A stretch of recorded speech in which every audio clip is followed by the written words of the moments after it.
3부 귀로 듣는 셰익스피어 이야기 김한 첫 번째, 셰익스피어 그는 누구인가?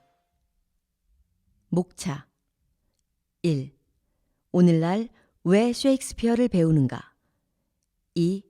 극작 목표 3.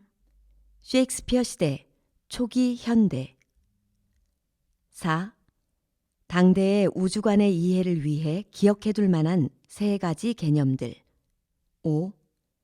그는 어떤 인간인가? 젠틀 셰익스피어 6. 어떤 작가인가? 르네상스 대중극장의 자유분방한 작가 7.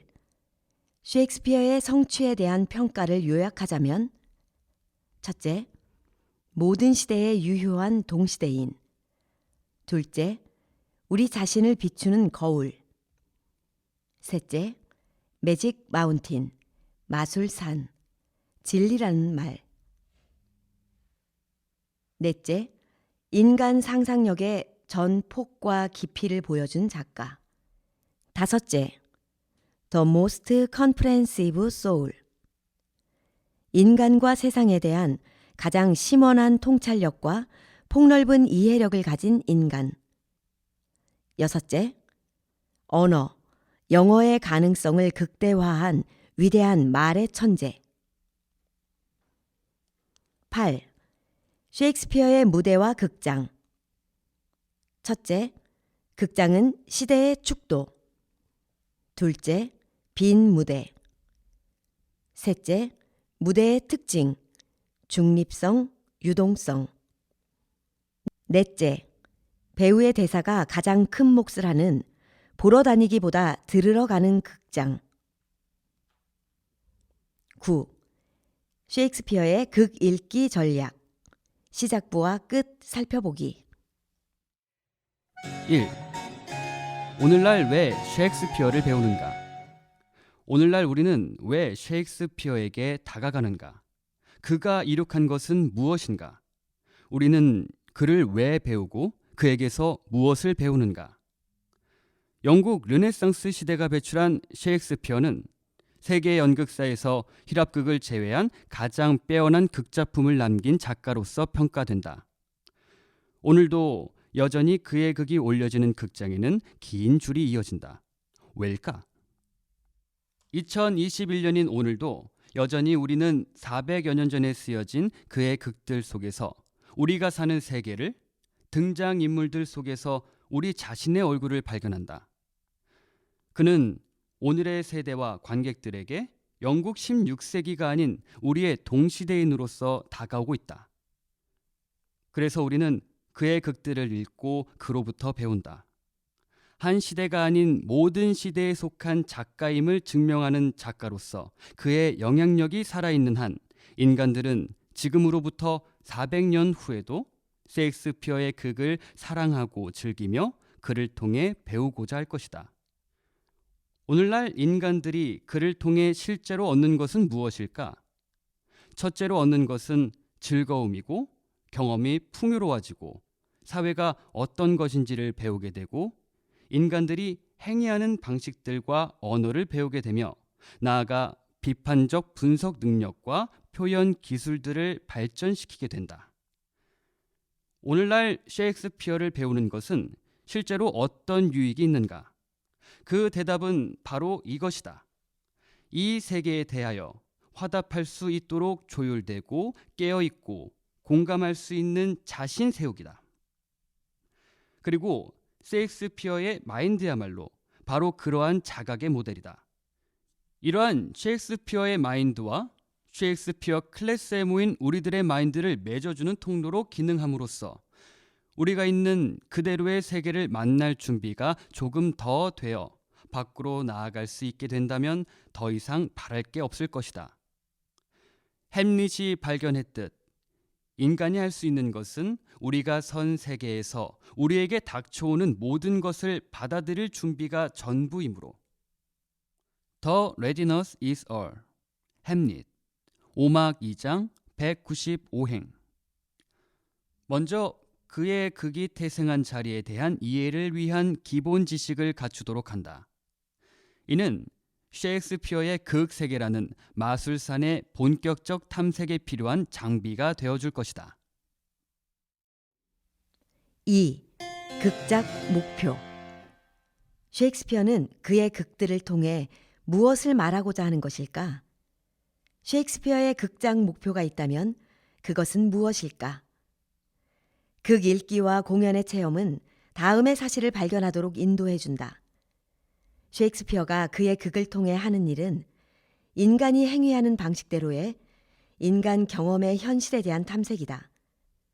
그는 이 탐색을 통해서 우리로 하여금 인간이 복잡한 존재인 고로 그 인간들로 구성된 사회가 얼마나 복잡한가에 대하여 깨닫게 해주고 개인적인 본능과 열정이 하나의 조화로운 사회를 어떻게 교란시키는지에 대해서 인식시켜주고 있다.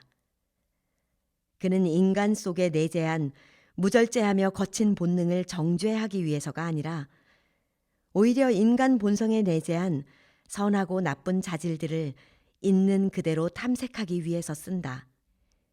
셰익스피어가 관심을 가지는 것은 우리에게 어떤 해답을 제공하기보다는 우리가 이렇게 복잡한 세계 속에서 어떻게 행위할 수 있으며 어떻게 행위할 수밖에 없는가에 대해 의문을 던지는 일이다. 한 편의 극이 끝날 때 우리는 하나의 메시지를 가지고 나오기보다는 인간이 직면해야만 하는 문제들과 선택들과 어려움들에 대한 증대된 인식에 이르게 된다. 3. 셰익스피어의 시대, 초기 현대.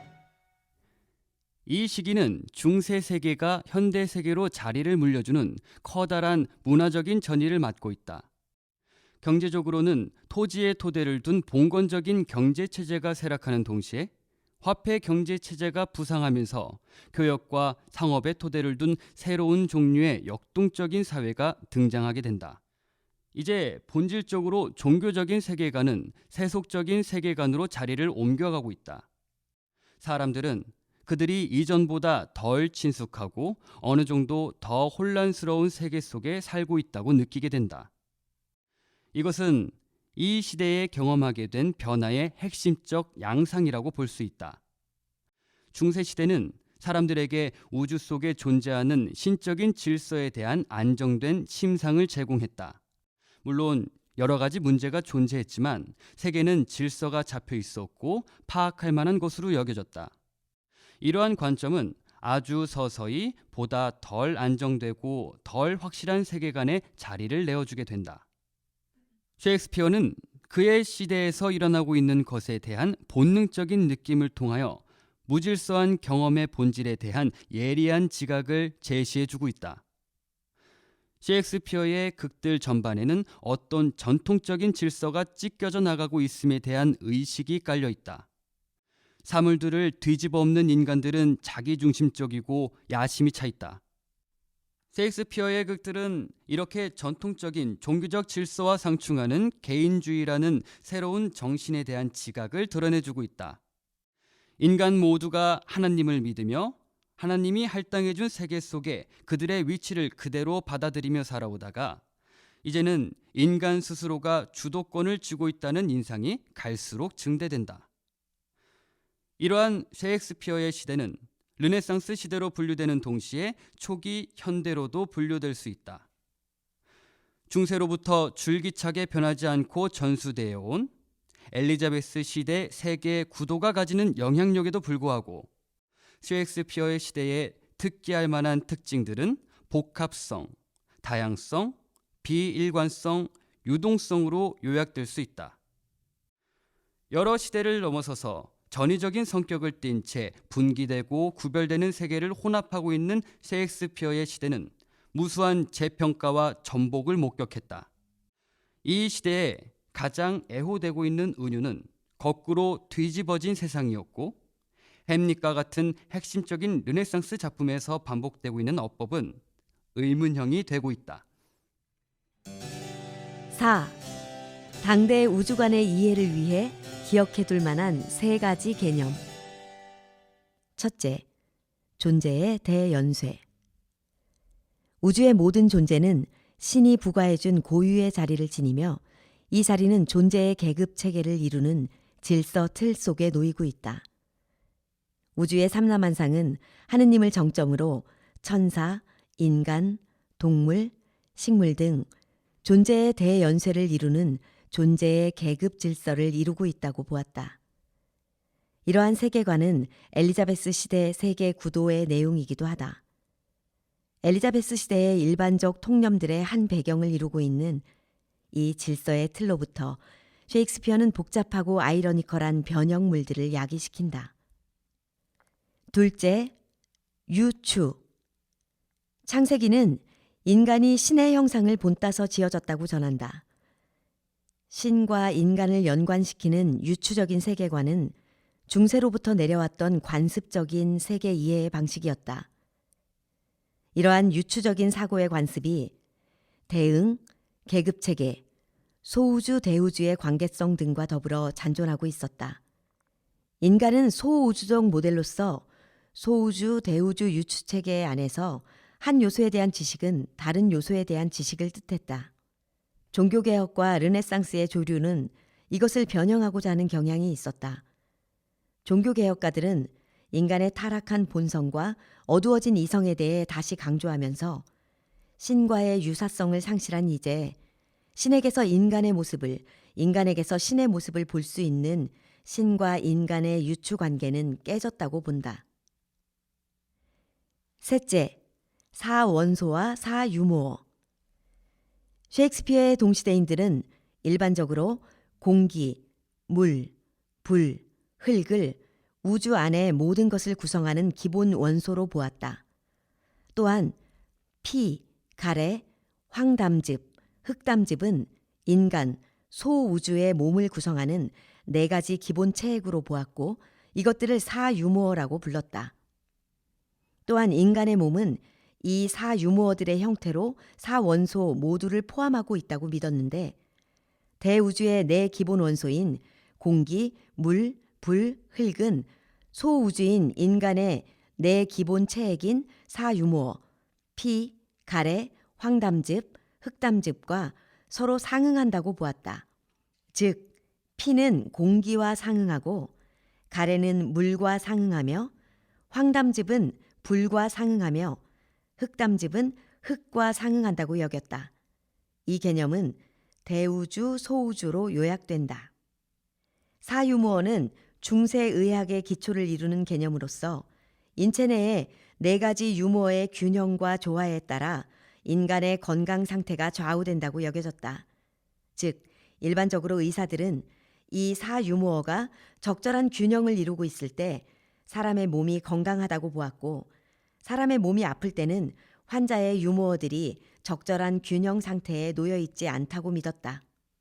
또한 사유모어의 균형에 따라 인간의 신체적인 건강뿐 아니라 기질과 개성도 결정된다고 보았다. 이렇게 초기 현대 영국 사람들은 인간의 행위와 감정적인 표출들을 설명하기 위한 도구로서 흔히 유모어를 사용했다. 이렇게 대우주인 자연을 구성하는 사원소도 그와 상응하는 소우주인 인간을 구성하는 사유모어도 고정되지 않고 흐르고 움직이고 변화하며 유동적인 성격을 띠고 있음은 주목할 만하다. 이러한 불안정한 재료로 구성되어 있는 인간도 우주도 불안정하다. 그래서 그것은 가히 트래직 코스모스라고 불리울 만하다. 5. 셰익스피어. 그는 어떤 인간인가? 젠틀 셰익스피어. 16세기의 영국은 물론 세계 연극사의 거장 셰익스피어의 위대성을 뒷받침해줄 만한 요소들을 그의 생애나 전기는 제시해주지 않고 있다. 그의 전기는 다음의 몇 행으로 요약된다. 1564년 영국 스트래포드 어펀 에이븐이라는 조그마한 읍내에서 평민 출신 아버지의 팔남배의 셋째 아들로 출생하다. 13세에 고향 중등학교를 중퇴하다. 18세에 6살 연상의 여인과 결혼 후 딸의 출생 이후 딸 아들 쌍둥이가 태어나다. 1585년 홀로 런던으로 무작정 상경한다. 8년 후인 1592년에는 극장가에 이미 이름이 알려진 배우와 극작가로서 그의 모습을 드러내다. 특히 주요한 이 8년간은 그의 전기에 대한 기록이 없어 로스트 이얼즈라고 불리운다. 1585년에서 1592년에 주요한 이 8년의 공백기에 대해서 이규성 교수는 다음과 같이 설명한다. 이탈리아 시칠리아 사람들은 여러 근거들을 토대로 셰익스피어는 시칠리아 태생으로서 나중에 영국으로 이민 갔다고 주장한다. 실제로 셰익스피어의 극 38편 중 3분의 1 이상의 극의 배경이 이탈리아가 되고 있고, 음악을 위시하여 많은 이탈리아 문화적인 요소들, 이름, 지명, 속담, 용어들이 등장한다. 그러나 셰익스피어는 영국으로 간 이탈리아인이라기보다는 영국에서의 그의 삶에 대한 기록이 전혀 남아있지 않은 저 8년간 이탈리아에 살았던 영국 사람으로 보는 것이 가장 유력한 설일 것이다. 대중의 흥미를 사로잡던 셰익스피어의 극들이 당대의 대표적인 극작가이면서 양대 명문대학교 출신인 대학 제자들인 말로우, 그린 등의 극들보다 훨씬 이상의 것을 성취하며 대중적인 인기를 몰아가자 중등학교 중퇴의 가방끈 짧은 시골 출신으로서 지독한 질시와 혹독한 논편들을 무수하게 견뎌내야 했다. 그럼에도 잘난 그들과 달리 오직 셰익스피어만이 유일하게 모든 시대에 속한 작가로서 영원히 우리의 동시대인으로서 기억되고 있다. 기록을 종합해보면 아주 온화한 사람이었고, 사랑과 가족들의 유대를 높이 평가하고 언제나 유쾌하고 재치를 보여주는 따스한 사람이었다. 질병과 죽음이 난무하던 세상에서 태어나 기존의 가치들이 뒤엎어지는 불안정한 시대에 살며 질병 외에도 죽음으로 이끄는 격렬한 싸움이 끊이지 않았던 위험천만한 16세기의 런던이 활동 무대였던 그는 그럼에도 불구하고 드물게 적이 없었던 사람으로 전해진다.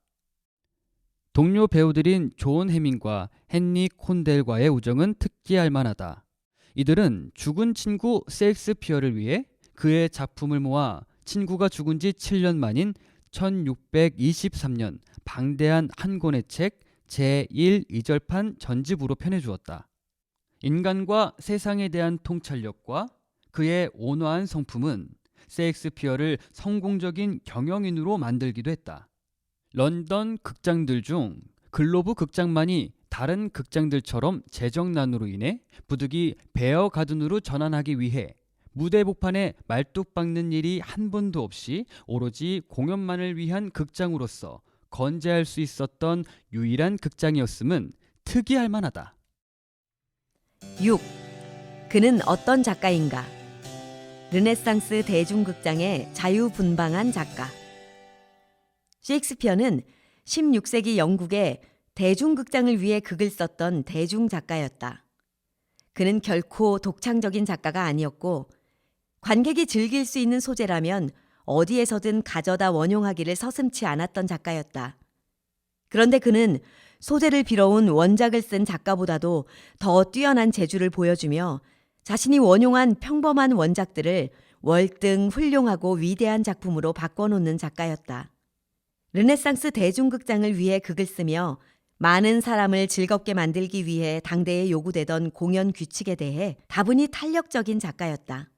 특히 희극과 비극의 구분이 엄격했던 고전극의 규칙에 얽매이길 거부했던 그는 가장 암울한 비극의 가장 어두운 장면 한중간에서도 희극적인 장면을 집어넣곤 했다. 고전극에서는 한 장면에 3명의 연기자들만이 말을 할 수 있었고, 등장인물 중 누구도 자신이나 관객에게 말하는 것이 허용되지 않았던 규칙 때문에 독백이나 방백이 없었던 반면, 독백이나 방백이야말로 셰익스피어가 즐겨 구사했던 단골 기법이었다. 셰익스피어 극에 정수를 실어주고 있는 독백과 방백이 없었다면 셰익스피어는 셰익스피어가 될 수 없었으리라.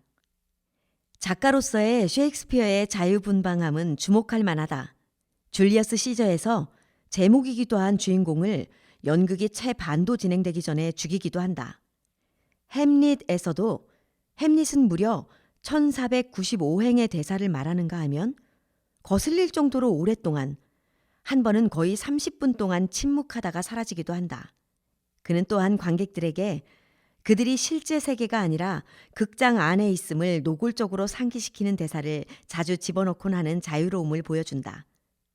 그의 희곡은 놀라울 정도로 다양한데 장의 수만 해도 7장에서 47장에 이르고 대사를 하는 배역의 수도 14명에서 50명까지 이르고 연극의 길이도 다양하다. 평균적으로 그의 희곡은 약 70%의 무운시, 5%의 운이 있는 시, 25%의 산문으로 이루어져 있지만 그는 자신의 목적에 맞게 수시로 이 비율을 바꿨다. 극이 놓이는 시간과 장소의 선택에서도 자유로웠다. 셰익스피어의 작품 여기저기에 자유분방하게 급히 써내려간 흔적이 많이 발견된다.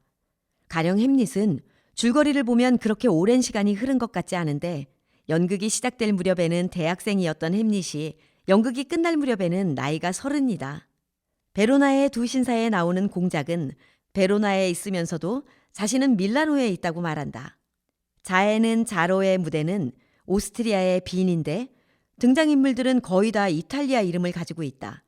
비록 셰익스피어가 영문학사에서 가장 위대한 천재인 것은 사실이겠으나 이 자유분방한 작가의 작품 도처에서 이러한 결점은 쉽게 발견된다. 한편 셰익스피어는 재능 덩어리라고도 불리우며 그는 법률가, 의사, 정치가, 천문학자 또는 그 밖의 다른 전문가들에게도 뒤지지 않는 지식을 가지고 있었다는 주장도 많다. 그러나 그는 지리에 관한 실수를 자주 범했는데 그의 여러 희곡들의 무대가 되고 있는 이탈리아에 관한 실수가 특히 많았다. 시대와 그 시대에 걸맞는 풍물을 제대로 맞추지 못한 실수도 그의 희곡에서 많이 발견된다. 이러한 실수들은 셰익스피어가 무식해서 그러기도 했겠지만 일부러 저지르기도 했는데 주로 자신의 목적에만 맞으면 사실을 무시하거나 왜곡하는 것을 서슴지 않는 자유분방함에서 기인하고 있다. 자신의 극작 목적을 위해서 자유롭게 썼던 셰익스피어가 당대의 극작 원칙을 어기고 보여준 것 중 특기할 만한 것은 장르의 혼합이라 하겠다. 덕분에 우리는 셰익스피어의 반칙의 매력적인 결과물을 즐기게 된다. 이 혼합은 한편의 희비극으로서의 인생에 대한 셰익스피어의 핵심적인 비전에 다가가게 한다. 7. 셰익스피어의 성취에 대한 평가들을 요약한다면? 첫째, 셰익스피어는 모든 시대에 유효한 동시대인이다. 둘째, 셰익스피어의 극들은 우리 자신을 비추는 거울로서 기능한다. 셋째, 셰익스피어의 극들은 마술산. 결국 진리는 말이고 그의 극 세계는 캐도 다함이 없는 무한히 풍요로운 노다지의 세계로서 이 세계는 그 속에 들어간 어느 두 최강자가 캐어나오는 두 보석도 서로 같지 않은 마술산에 비유된다. 넷째, 인간과 세상에 대한 심원한 통찰력, 인간 상상력의 폭과 깊이의 끝을 보여준 작가. 다섯째, 언어, 영어의 가능성을 극대화해준 위대한 말의 천재. 여섯째, 다양한 인물들의 창조자, 보편성을 가진 인간 유형인 동시에 개성을 가진 인물들을 900명 창조. 8. 셰익스피어의 무대와 극장. 영국 르네상스 초기에는 3층짜리 여인숙 뜰악을 사용했다. 대개 말발굽형, 디귿자형의 여인숙 건물 뜰악에 열려진 부분으로 관객이 입장했고 그 정면 3층 건물 앞에 가설무대가 세워졌다. 플랫폼 무대로 불리우는 널빤지로 된 주요 행동 무대가 객석 한복판으로 돌출해 나와 3면이 입석 관객들에 의해 둘러싸이고 있다. 이러한 구조적인 특징에서 기인하는 관객과의 밀접성은 세계 연극사에서 엘리자베스 시대 극장을 특징 지우는 주요한 요소가 되고 있다. 전형적인 엘리자베스 시대 극장의 기본 구조는 초기로부터 나중에 이르기까지 어느 극장에서나 공통되고 있다. 기본 요소들을 요약해보면 다음과 같다. 첫째, 플랫폼, 객석 속으로 돌출해 나온 주요 행동 무대. 둘째, 이 플랫폼 뒤로 난 두세 개의 문. 셋째, 발견 장소, 문들 뒤에 가상 공간, 발견이 일어나는 곳 또는 탈의실의 기능. 넷째, 문들 위쪽에 자리한 하늘로도 불리우는 2층의 제2의 연기 공간. 플랫폼 위에 놓이는 이 연기 공간은 플랫폼보다 무대 폭과 크기가 작고 발코니로도 사용됨. 다섯째, 악사석. 지붕 아래 가장 꼭대기에 자리한 악사들의 연주석. 이 구조는 대단히 단순한 것이 특징이고 이러한 구조를 이루고 있는 극장이 지향하는 목표는 극 행위의 지속적인 흐름을 도모하는 것이어서 극은 거침없이 신속하게 진행되었다. 극 진행은 빠르고 재미있어야 관객을 유치할 수 있었다.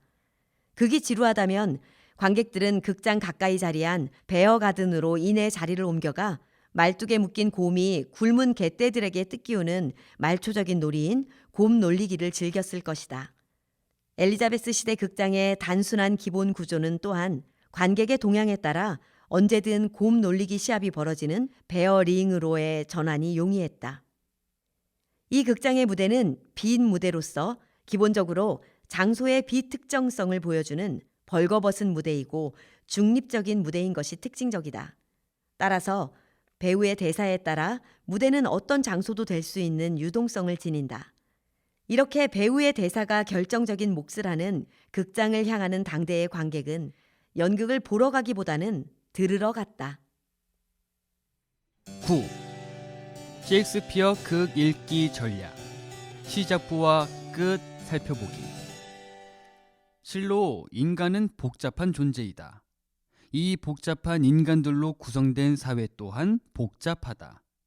이 속에 선 인간은 과연 어떤 상황에서 어떻게 행위할 수 있을까?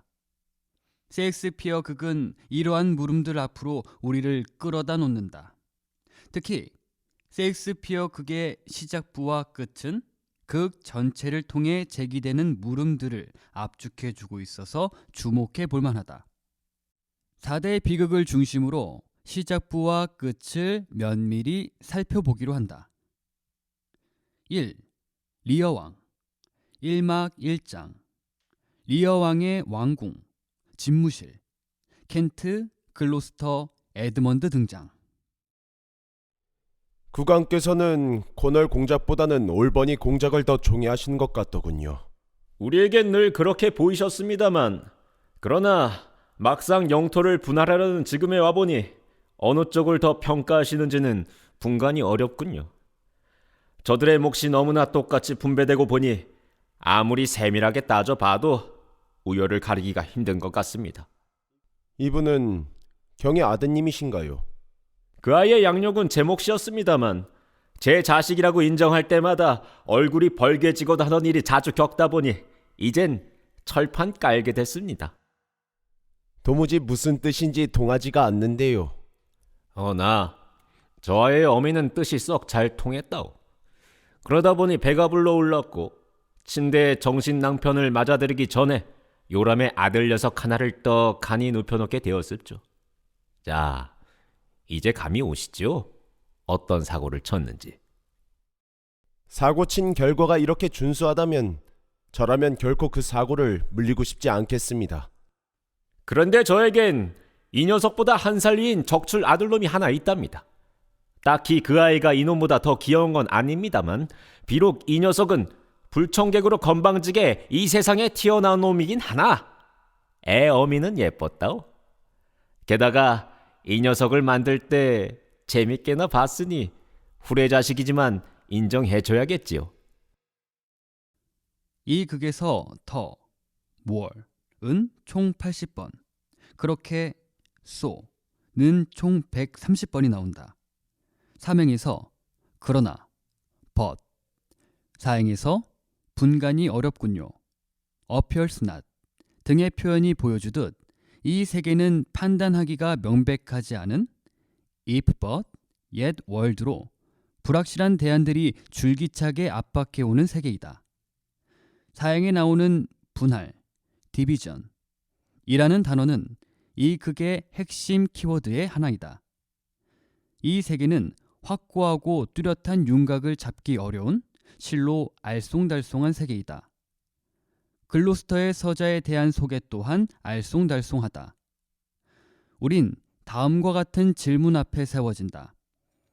이 장면에 나오는 글로스터는 과연 나중에 양눈이 뽑히는 혹독한 고통에도 불구하고 끝까지 리어 왕에 대한 충성을 견지하며 고난의 길을 걷다가 끝내 심장이 파열해 죽는 그 글로스터와 동일 인물인가?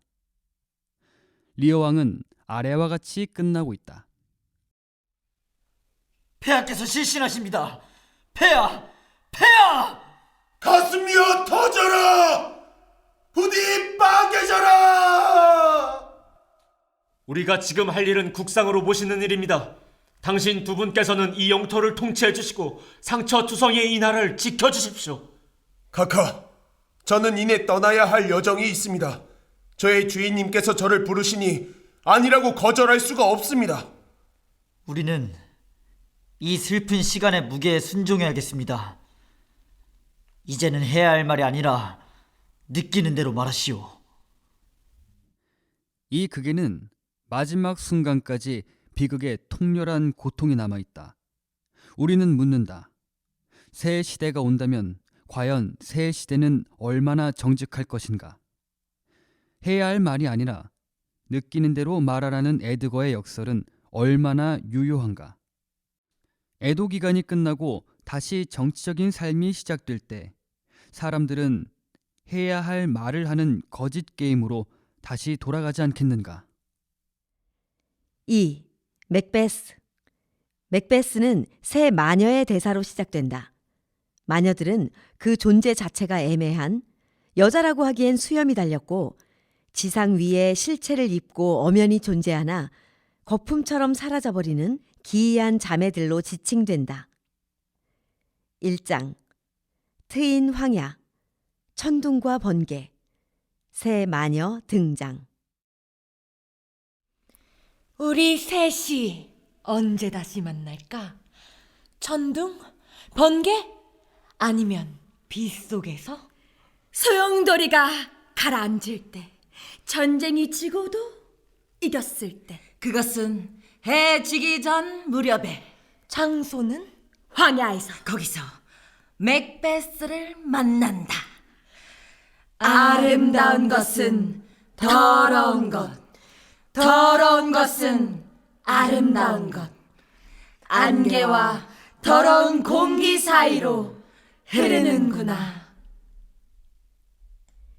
2장. 한 진영, 안에서 나팔소리, 던컨 왕, 말콤, 도날바인, 레녹스와 수행원들 입장. 피를 흘리는 부대장을 만난다. 저 피투성이 인간은 누구인가? 그자의 정황으로 보아 그자는 가장 최근의 반란에 대한 보고를 제대로 할 자루다. 이자는 부대장입니다. 환영하오 용감한 친구여.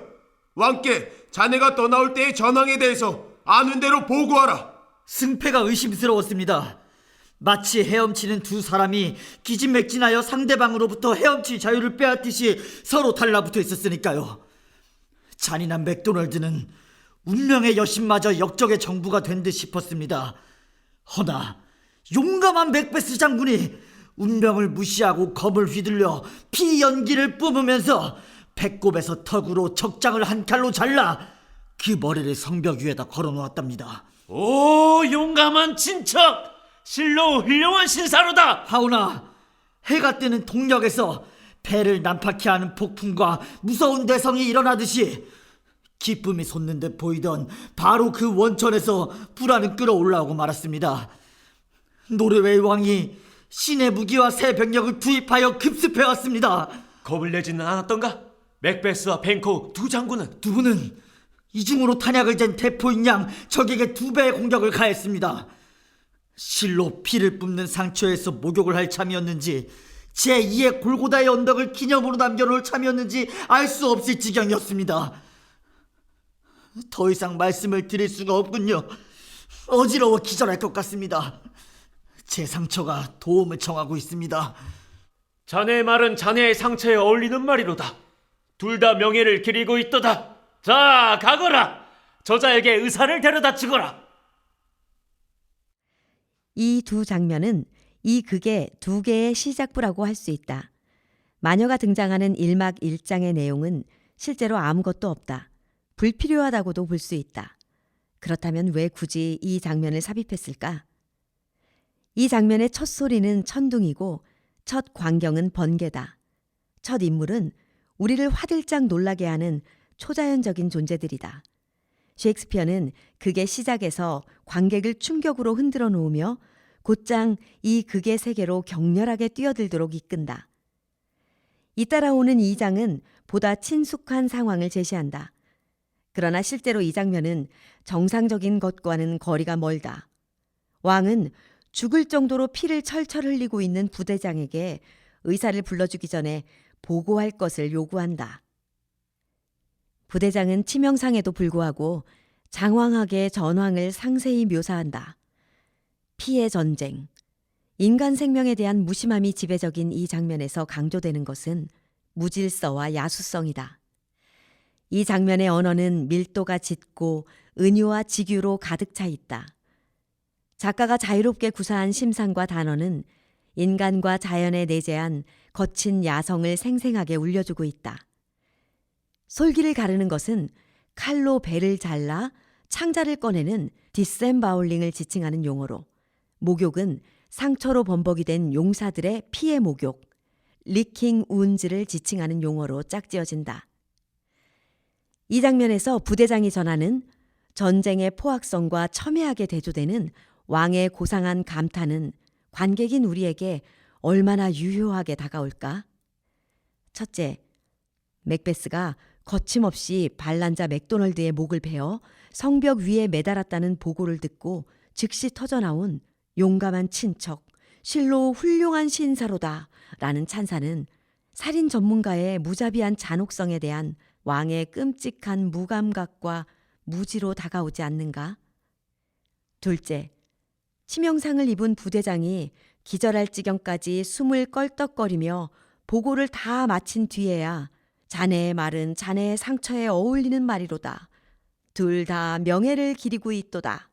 라며 칭송하는 명예라는 것은 엄청난 사륙을 가리는 허위에 불과한 것이 아닌가.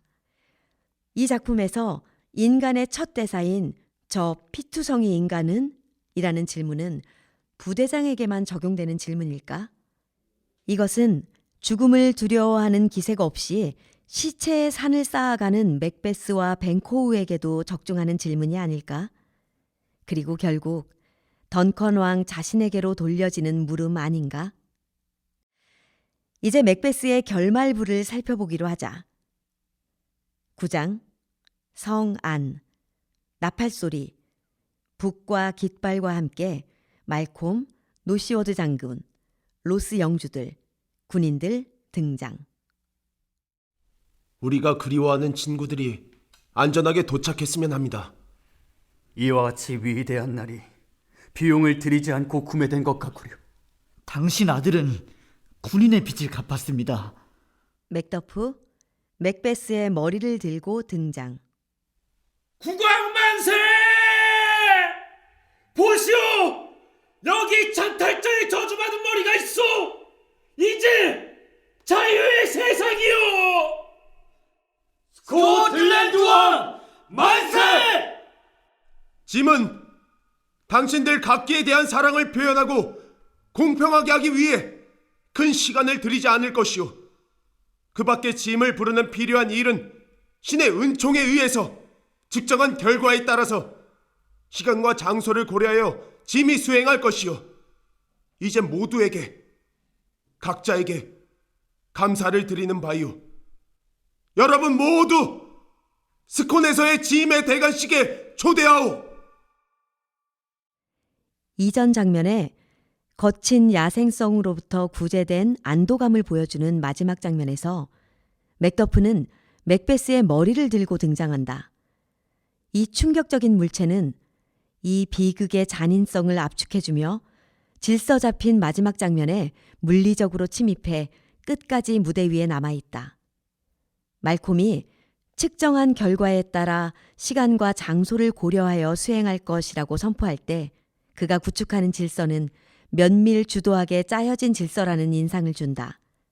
질서는 회복될 것이고 생존자들은 비극의 씁쓸한 진실로부터 재빨리 거리두기를 할 것이다. 그러나 관객이 이 평화로운 마지막 장면에 여전히 머물고 있는 비극의 상기자를 간과할 수 있을 것인가? 가장 생생하고 선명하게 눈을 찌르는 맥베스의 머리에서 시선을 거둘 수 있을 것인가? 어떤 정당화에도 불구하고 전쟁이란 인간의 머리를 자르는 것과 관련된 일이라는 물리적 진실을 지울 수 있을 것인가? 이 마지막 무대는 정치적인 질서와 언어가 과연 적절한 것인가라는 근본적인 물음 앞에 우리를 다시금 마주하게 한다. 저 피투성이 인간은? 이라는 던컨 왕의 질문은 말콤에게도 맥더프에게도 적중할 것이며 피투성이 무대를 즐기는 관객인 우리 자신에게도 적중할 질문이 아닌가. 3. 햄릿 장면 1. 엘즈노어 성 앞의 플랫폼. 프란시스코가 그의 자리를 지키며 보초를 서고 있고 그의 앞에 바나도가 등장한다. 거기 누구냐? 아니, 나에게 대답하라. 발을 멈추고 자신이 누구인지 말하라. 국왕폐하의 만수무강을! 끔찍이 춥네. 가슴이 빠개지듯 아파. 간밤에 무사 있는가? 쥐새끼 한 마리 얼씬거리지 않았어. 유령 등장. 이렇게 이 극은 칠흑 같은 어둠 속에서 망을 보는 보초의 Who's there? 이라는 질문으로 시작한다. Unfold yourself 라는 표현처럼 인간의 정체는 베일에 쌓인 듯 불투명하다. 버나드의 국왕폐하의 만수무강을 이라는 말 또한 불투명하다.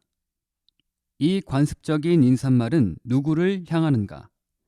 킹은 세상을 떠난 햄릿 왕인가? 아니면 현재 집권하고 있는 클로어디스 왕인가? 이어지는 프란시스코의 말 속에 가슴이 빠개지는 아픔은 극심한 추위에서 오는 것인가? 아니면 다른 이유로 그의 가슴이 아픈 것인가? 그리고 쥐새끼 한 마리 얼씬거리지 않는 절대적 정적에 이어 나타난 유령의 정체는 과연 무엇인가? 이 극은 한 인간이 다른 인간에게 품은 의심과 불확실성에서 끊임없이 계속되는 감시하기, 와칭을 보여주는 극이다. 인간의 정체성에 대한 불확실성과 회의를 다루는 이 극은 무수한 의문으로 가득 찬 대표적인 르네상스 극이다. 보초의 Who's there은 이 극의 등장인물뿐 아니라 관객 모두에게 던지는 질문이기도 하다. 햄릿의 마지막 장면에서 죽은 자들의 시체로 가득 찬 가운데 호레이쇼의 팔에 안긴 햄릿이 숨을 거두는 모습을 외부의 정복자 포틴브라스가 내려다보고 있다.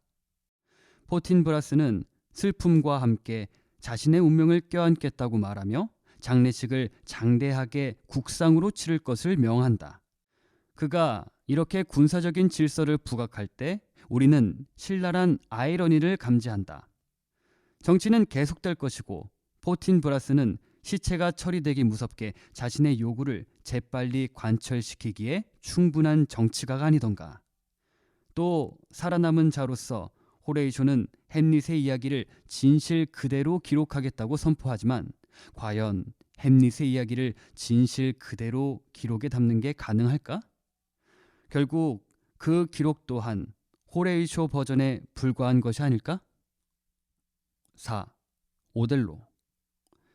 이 작품에서 데스데모나의 마지막 말은 모순을 보여준다. 말 좀 해보세요. 난 죄가 없는데 죽어요. 마님, 다시 말해보세요. 누가 이런 짓을 했나요? 아무도 아니에요. 나 자신이에요. 안녕. 나를 나의 친절한 주인에게 양도해줘요. 안녕. 안녕. 그녀는 죄 없이 죽어야 하는 자신의 guiltless death에 대한 억울함을 분명히 언급하는 동시에 이 소행의 주체를 Nobody I myself라고 지칭한다. 과연 노바디는 누구인가? 오델로인가? 그로 하여금 그런 행동을 하도록 이끈 그녀 자신인가? 둘 다 아니라면 무엇을 의미하는 걸까?